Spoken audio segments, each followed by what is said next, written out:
November 15, 1532. A strange hilltop in Peru. The most powerful emperor in the Americas stands surrounded by 80,000 of his soldiers. And one man, just one, walks up to him and says, "Your reign is over. This is not fiction. This happened. Imagine this. A civilization that stretches 4,000 kilometers from Colombia to Chile.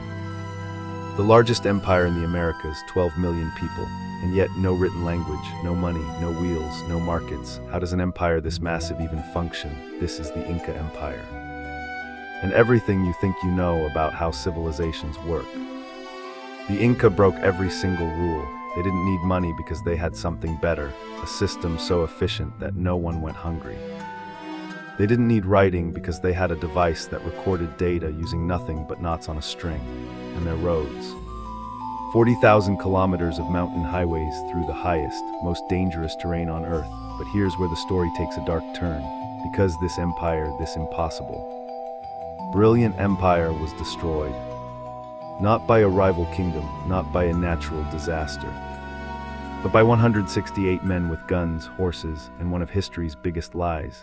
This is the story the textbooks didn't tell you, across those 40,000 kilometers of roads. The Inca built something extraordinary, a relay messenger system called the chasqui. Young runners stationed every few kilometers. One message could travel from Cusco to Quito, 2,000 kilometers in just 5 days. That's faster than the Pony Express. And these weren't flat roads. These were mountain roads at 4,000 meters altitude, where the air is so thin most people can barely walk. The Inca didn't just build roads. They built a communication network that connected an empire larger than Rome. But there was one message these runners never saw coming before the Spanish arrived. The Inca were already at war with themselves when the great Emperor Inca Capac died suddenly, likely from a European disease that had somehow already reached the empire. His 2 sons went to war. Atahualpa in the north, Huascar in the south. A brutal civil war tore the empire apart. Thousands died, the roads were damaged, the army was exhausted. And Atahualpa won, but here's the thing about civil wars, the winner is always weaker than before, and someone was watching. November 15, 1532. Cajamarca, Peru. Francisco Pizarro arrives with 168 men. 168 against Atahualpa's army of 80,000, but Atahualpa wasn't worried.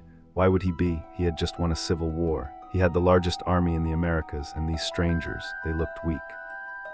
They had strange animals, they wore metal clothes, so Atahualpa agreed to meet them, unarmed, in a closed square, and that was the trap, cannons hidden in the buildings, guns aimed at the exits. Spanish cavalry charging from the shadows. In 1 hour, 7,000 Inca soldiers were dead, and Atahualpa, the emperor of 12 million people, was taken prisoner by 168 men. How? Because the Inca had never seen gunpowder, never seen horses, never seen steel armor, and in that one moment, fear did what an army never could. Atahualpa made a deal. Fill a room 22 feet long, 17 feet wide with gold, and they would let him go, and the Inca delivered tons of gold, priceless artifacts. Sacred statues from every temple, the Spanish melted it all down, every sacred piece, every cultural treasure, turned into bars and shipped to Spain, and then they killed Atahualpa anyway. The deal was a lie. It was always a lie, but here's what most people don't know. The real weapon that destroyed the Inca wasn't guns, it wasn't horses. It wasn't even lies, it was smallpox. Diseases from Europe arrived before the Spanish armies did. Smallpox, measles, flu, the Inca had zero immunity. Some historians estimate that up to 90% of the population was wiped out by disease alone. 90%. Imagine your city, your family, 9 out of every 10 people, gone. Before a single shot was fired, a civil war that weakened the empire, probably triggered by a disease that killed the previous emperor.